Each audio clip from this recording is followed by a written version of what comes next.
예민수의 경제토크 글로벌 파트너스 이성웅 이사님 함께하고 있습니다. 글로벌 정책 변화에 따른 투자자들의 아이디어, 인사이트를 좀 알아보도록 하겠습니다. 세상이 늘 변하는데요. 네. 지금의 변화하는 세상은 글쎄 뭐였을까? 옛날에 이제 평평한 그다음에 서로 교육을 하던 세계에서 네. 자기 것만 챙기는 거죠. 그렇죠. 네, 자국 이기주의. 그게 네. 이제 분절화. 예. 그래서 며칠 전에 라가르드가 이제 뭐 1920년 같은 20년 같은 네. 공황으로 간다 그죠. 네. 무역을 줘야 그런 거랑. 그다음에 글로벌리 그러다 보니까 전쟁이 국지적으로 많이 일어나고 네. 그죠. 원전의 그 방산에 대한 기대감. 그다음에 뭐 친환경. 그다음에 또 이제 금리 인하가 미국에서는 정책적인 기조로 돌아선 거잖아요. 네. 또 뭐 AI에 대한 AI 혁명. 네. 뭐 그런 거죠. 네. 세상의 변화들. 그렇습니다. 네네. 그 중에서 이제 투자 아이디어를 좀 뽑아주십시오. 네. 최근 시장이 이 매크로장이라고 일컬어집니다. 네. 이게 금리 인하를 단행을 하면서 연준에는 뭐 대조표 축소라든지 그건 진행을 해왔기 때문에 톤을 조절하겠다라고 했고 시장에서는 그런 데이터들을 많이 내세우죠. 금리 인하 이후에 시장은 침체가 아니었을 때는 S&P 500이 맞아요. 올랐고 네. 침체였을 때는 빠졌다. 네. 저도 그걸 보면서 아니 침체인지 아닌지 사실 좀 확인하고 지나봐야 아는 거 아니에요? 그렇습니다. 그러니까 네. 지금이 침체 아니고 확실한 보험 선제적인 금리 인하였다라고 얘기하기 어려운 거 아닌가요? 그렇죠. 네. 네. 연준은 최선의 선택을 한 상황인데요. 예. 50bp의 금리나 뭐 빅컷이라고 네. 일컬어지는 그 단행을 한 건데 짚어주신 것처럼 네. 이게 침체인지 아닌지는 이제부터 나오는 데이터에 그렇죠. 의존이 되어 있습니다. 네. 고용 지표 같은 경우가 여기에서 중간값을 상회하는 흐름이 계속 나타나면 겪어보지 못한 금리 인하기인데 인플레이션이 이렇게 올라와서 이거는 연준이 실기했구나. 네. 그렇게 할 수 있고 그 다음에 금리 인하는 이렇게 나타나는데 지나치게 고용이 빠져버리면 여기에서 금리 인하 같은 경우 50bp가 틀렸잖아. 더 크게 했어야 되는데 네, 이런 식으로 갈 수 있다 보니까 예. 참 연준 입장에서도 50bp의 최선의 선택을 해놓고 시장에서 바라보니 지금은 여기에서 이제 뭐 미국 대선도 있고 대선이 이렇게 진행되고는 뭐 정책 방향이나 이런 게 나올 거니까 약간은 그래도 수익률 게임을 해볼 거라는 구조로 미국과 우리나라는 흘러가고 있는 상황입니다. 그러면 이제 뭐 글로벌 정책 변화 가운데 금리 인하 얘기를 먼저 했으니까 네. 미국이 사실은 그 저희가 알려줬잖아요. 그 우리 그 공룡 이름 닮은 티모라우스 기자가 그죠? 그죠. 전날 25인지 50인지 까리까리해요 이런 얘기 했거든요. 근데 결국 50을 내렸는데 근데 미국 시장이 그날은 사실 막판에 좀 밀렸단 말이에요. 그죠? 나올 게 다 나왔다. 그죠? 재료의 소멸이다. 근데 그 다음 날부터 또 미국 주가 오르기 시작했어요. 그죠. 이게 어떻게 해석해야 돼요? 이게 그날 당일 같은 경우는 3시에 딱 금리가 결정되고 3시 반에 기자회견하고 딱 그 발언을 했을 때는 시장 참여자들은 보통 그 당일에는 변동성이 커질 걸 감안해서 이 옵션 포지션에 대해서 양매수가 대부분으로 구축이 돼 있는 상황이었어요. 그래서 약간 파생에 의존되는 움직임이 장 막판에 모든 게 나타났었고 그 다음에는 이제 우리 주식을 플레이하는 시장 참여자들이 바라봤던 게 금리 결정을 딱 했는데 원자재 가격이 우선 안 빠졌어요. 그 다음에 우리가 보는 미국의 10년물 국채가 제가 바라봤던 건 여기에서 금리가 올라가면 그래도 이건 주식은 살 수 있겠다. 근데 여기에서 미국의 금리가 뭐 50bp나 이렇게 낮췄는데 10년물이 같이 빠져버리면 이건 불편할 수 있겠다라는 생각을 했어요. 왜냐하면 채권의 가격이 올라가는 거니까요. 그렇죠. 가격이 올라가면 이 사람들이 먼 미래에 있는 지금의 금리보다 더 가격을 주고 몇 년 뒤에 채권을 산다라는 건 여기에서 위험자산 쪽으로 자금이 안 가는구나. 주식시장보다 더 큰 시장의 자금이 또 형태가 원래랑 다르게 변하는구나라고 해서 주식을 줄여야 되겠다는 생각을 했는데 근데 채권금리 오르고 비트코인 오르고 그렇습니다. 그죠? 네네. 원자재 같은 경우도 여기에서 올라갔단 말이죠. 그렇다 보니까 여기에서 주식은 최소한 국내장 상관관계가 낮지만 주식은 더 살 수는 있겠다. 최소한 더 살 수는 있겠다. 개별주를 사든 더 살 수는 있겠다라고 생각을 했고요. 미국 시장은 안 팔아도 되겠다. 네, 그 유효합니까 지금도? 근데 고점에 대한 상당히 부담들은 있잖아요. 그렇습니다. 예. 네, 그렇기는 한데 이 형태에서는 안 팔 수는 있겠다는 동일합니다. 안 팔 수는 있겠다는 동일하고 다만 우리가 매크로 지표를 확인하고 가겠죠. 네. 여기에서 중간값 정도만 유지되어 주면은 뭐 대선까지는 또 연명하고 가는 거고요. 네. 그 다음에 이제 정권 바뀌면 본 게임. 그렇죠. 본 게임이죠 그때는. 네. 여기에서는. 그러면 소위 금리 인하에 따른 수혜주로 우리가 많이 언급을 하잖아요. 네. 그거는 이사님 그럼 어떤 게 좋아 보입니까? 네. 우리가 일반적으로는 워낙 대중이 다 바라봤던 거는 제약 바이오죠. 그렇죠. 네, 이게 또 학습 효과가 있다 보니까 50bp 낮추고 미국장 안 빠지니 네. 신고가를 낸 게 제약 바이오 쪽이다 보니까 맞아요. 이건 네. 일반적으로 다 알고 있는 상황이고요. 미국에서 좀 중간 정도로 노멀하게 반응을 했던 거는 그 건자재 쪽, 네. 홈디포라든지 이쪽이 반응을 했었어요. 그리고 나서 저는 고민을 해본 게 그러면 주택과 관련된 부분에서는 종목들이 보여주면서 반응을 했는데 더 이상 나빠지지 않을 수 있는 게 뭘까라는 생각을 해봤을 때는 건설기계 쪽입니다. 이게 건설기계 쪽이 북미 쪽에서 유례 없는 재고들이 쌓여 있는데요. 이게 원래는 교체 주기가 도래를 해서 건설기계 쪽이 교체가 되었어야 되는데 이 바이어들 같은 경우와 딜러 같은 경우가 당장 물건들 같은 경우를 내어놓지 않고 보통 특이한 게 정권 교체기 때 건설기계의 단가들이 올라왔어요. 역대급으로 보면. 그래서 이 재고를 팔라고 재고를 지고 있는 거군요. 네, 재고를 지고 있는 상황인데 이게 바꿔줘야 돼요. 지금 바꿔줘야 되다 보니까 이 대선의 시기에 맞춰서 이 교체 같은 경우가 우리가 눈으로 보이는 착시 재고인 거죠. 이것까지 다 밀려서 나올 수 있다 보니까 그래서 3분기까지는 실적이 안 좋아요. 건설기계 쪽이. 좋은 인사이트인데요. 왜냐하면 사실은 뭐 변압기나 이런 쪽은 전력기기 쪽은 교체 수요가 많다. 미국에 그죠? 노후 설비와 함께 IRA 이런 걸로 해서 되게 그냥 기대감이 올라온 거잖아요. 근데 사실 그렇게 보면 인프라 쪽이 움직이면 사실은 건설기계나 장비나 이런 쪽도 가야 되는데 그쪽이 구조적인 어떤 이유로 있어서 못 가고 있다. 네.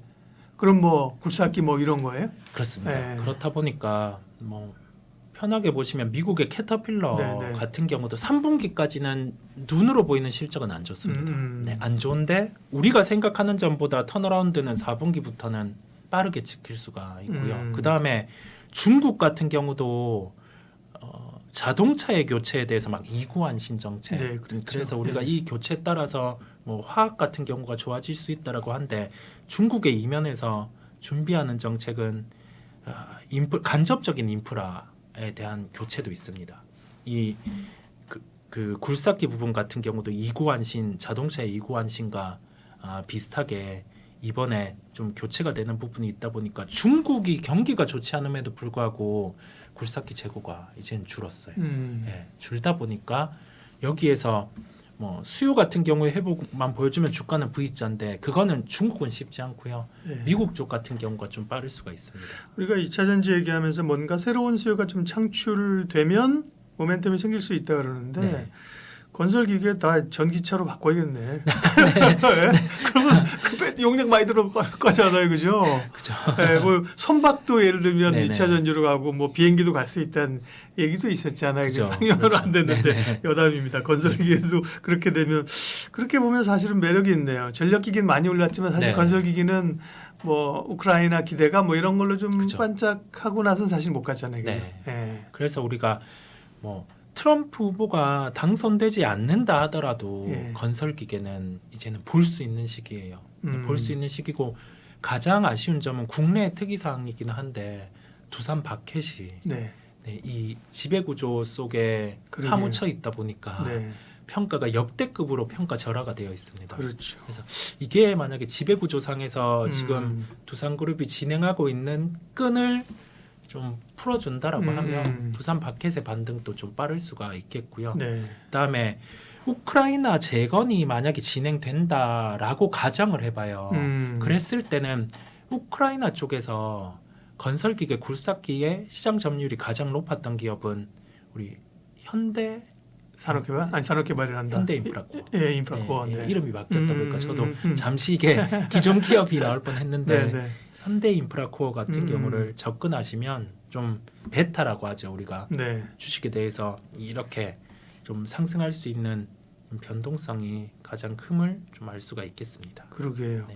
그렇게 보면 사실은 또 좀 꽤 전력기기만큼이나 탄력적으로 갈 수 있는 그 섹터의 성격이거든요. 네네. 그렇죠? 네, 현대건설기계, 네, 현대인프라코어와 말씀하신 두산밥켓 네. 이런 것들 그죠? 예.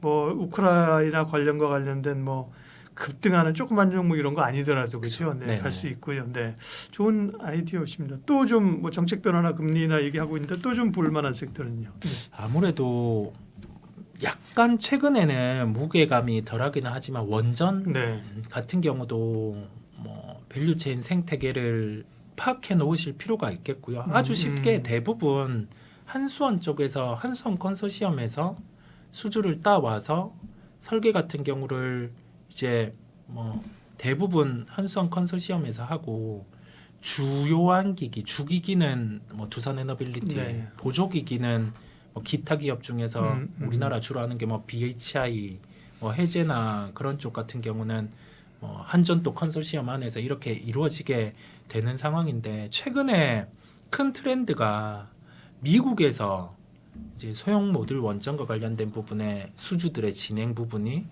이제 시작이 된다라는 점이겠고요. 네. 그다음에 원자로 설계 같은 경우는 미국의 웨스팅하우스라든지 그러니까요. 그런 기업들이 있다 보니 최근에 우리나라 체코 원전 관련해서도 원래는 수주를 따왔을 때 네. 환호를 했으나 딴지가 들어오죠. 네, 이 분쟁 부분이 음. 존재를 하는 상황인데요. 그래서 좀 깔끔하게 보려고 하면은 미국 기업을 보는 게 편하기는 네, 해요. 네. 미국 기업을 보는 게 편한데 컨스텔레이션 오르는 거 보세요.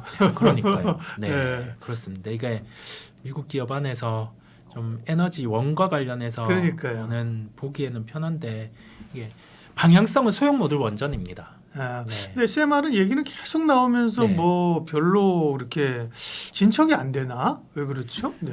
그죠. 이게 예. 좀 진척 같은 경우가 누가 그러더라고요. 소형 SMR 얘기하면서 원래 그게 MSS하고 미국에서 하려고 그렇습니다. 했는데 네네.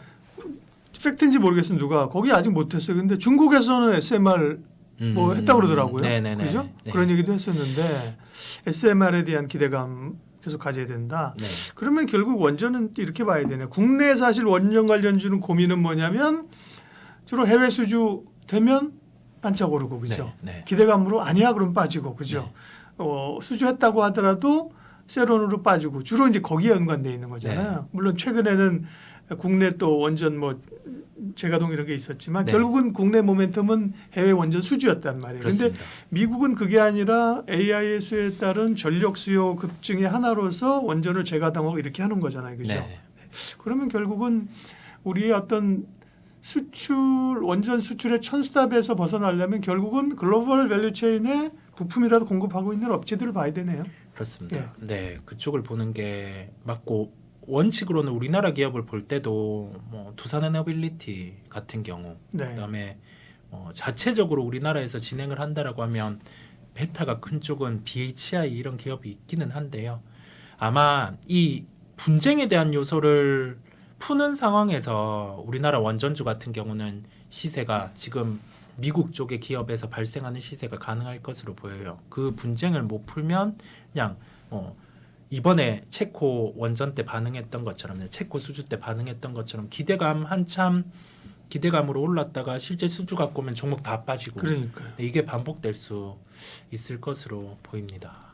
소형 원전 뭐 이제 원전 자체 전반적인 뭐 설비나 기기도 그렇지만 두산 에너빌리티는 SMR 쪽으로도 좀 기대가 높은 기업이잖아요. 그렇습니다. 네. 네. SMR 관련해서도 실제 뉴스케일 파워랑 그러니까요. 연관이 되어 있고요. 그렇죠. 네, 예. 연관이 되어 있고 그다음 그 주기기 파트 같은 경우를 뉴스케일 파워가 만약에 소형 모듈 원전을 수주하면 거기 담당을 두산 에너빌리티가 하게 됩니다. 예, 그렇다 보니까 이와 관련해서는 아마 방향성은 국내 기업도 같이 나아가는 상황일 거고 그다음에 우리나라도 소형 모듈 원전 이전에 이 원전보다 더 기술력이 있게 준비를 했었어요. 예. 예, 스마트 원전으로 해서 이름 들어온 것 같아요. 네, 예. 국산화가 다 되어 있었는데 그거는 약간의 정치적인 그러니까 요소로 정책적인 네, 그렇죠. 네. 조금 지금은 지연이 된 상황인데요. 기술력은 존재하는데 이걸 지금 미국과의 분쟁을 풀어 나가야지 우리가 이게 뭐 국내 안의 기업들이 주도주가 될 수 있냐 없냐. 이런 쪽도 조금 우리가 이제 아쉬움이 있는 게 네. 뭐 미국 시장을 뭐 도피하고 한국 시장을 폄하하는 게 그렇습니다. 아니라 네네. 미국에 지금 오르는 그런 기업들도 뭐 몇 개 국내 업체, 국내 리서치에서 하고 그래서 저도 이제 과거에 뭐 이름도 어려운 컨스텔레이션 에너지 이런 거 막 네네. 분석해봤거든요. 네네. 근데 거기는 우리처럼 뭐 완전 장비라는 게 아니라 종합 에너지를 다 하더라고요. 그죠? 그렇습니다. 원전 파트도 네. 있고 예를 들면 뭐 석유화학도 있고 뭐 이렇게 풍력도 있고 다양하더라고요. 네네. 그런 어떤 전체적인 에너지 체계를 생산하는 플랫폼. 그때도 네. 민간 기업이잖아요. 그렇습니다. 우리는 그게 한전이 하고 있으니 그죠? 그렇습니다. 전기로 네네. 오를 수도 있어 그럼 오르고 네. 전기로 못 올려 이러면 빠지고 네. 답답해서 하는 네, 얘기예요. 그렇습니다. 이게 좀 답답한 면들이 있다 보니까 네. 여기에서 개도국에서는 그게 이제 기간 산업이고 민간이 안 줘서 그런가 봐요. 그죠? 네, 그런 것 같습니다. 그렇죠. 네. 이런 부분을 좀 주면 네. 되는데 이 부분에서 네, 네. 약간은 빠른 게 음. 건설주들 같은 경우가 차세대 먹거리로 우리나라 뭐 현대건설, 그 다음에 뭐 삼성 E&A 이런 기업들이 해외에 이제 원전과 관련된 삼성 EN은 옛날 삼성 엔지니어링 네, 그죠? 예. 네. 해외 쪽에 뉴스케일 파워도 일부 투자한 기업이 있고요. 그 외에 뭐 테라파워라든지 이쪽에 지분 투자를 대부분 했습니다. 네. 네, 그래서 차세대 먹거리 요인으로 건설주들 같은 경우가 그렇죠. 소형 모듈 원전이 어디에든 좀 설치가 가능하다 보니까요. 그 승인이 나면 네. 어디에든 설치가 가능하니까 크게는 해상 쪽에 설치하는 부분을 염두에 두고 건설주들 같은 경우가 지분 투자를 한 것 같아요. 네. 네. 그런 게 뭐 잭팟이 하나 터지면 그렇죠. 네네. 네. 그러니까 원전은 뭐 국내에서는 물론 뭐 한전 브라더스, 한전철, 한국철, 한전기술, 한전 KPS, 한전산업 네. 원전 관련되면 여기가 제일 강하고요. 네. 그 다음에는 조금 더 중심 있게 보려면 두산 에너빌리티, 네. 그렇죠? 거기다가 이제 건설주. 네. 건설주는 뭐 여러 모멘텀이 좀 불 수 있겠네요. 그렇게 보면 그죠? 네. 꼭 원전뿐만 아니라 뭐 재건, 네, 그렇죠? 재건. 인프라. 네, 그 다음에 또 인프라. 국내 이제 부동산 경기 네, 이런 부동산 쪽으로 경기. 하면 그렇죠. 네. 건설 기계 쪽, 원전 쪽, 네. 어떻게 보면 이게 많이 하는 얘기들은 좀 안 했고요, 그죠? 네, 많은 그렇습니다. 다른 분들이 많이 얘기를 하니까 그런 네. 얘기는 안 했고 조금 더 시장에서는 가려져 있지만 주목해봐야 될 그런 섹터들 얘기를 했습니다. 여기까지 할까요? 네. 네. 글로벌 파트너스 이성웅 이사님 함께해 주셨습니다. 고맙습니다. 네, 감사합니다.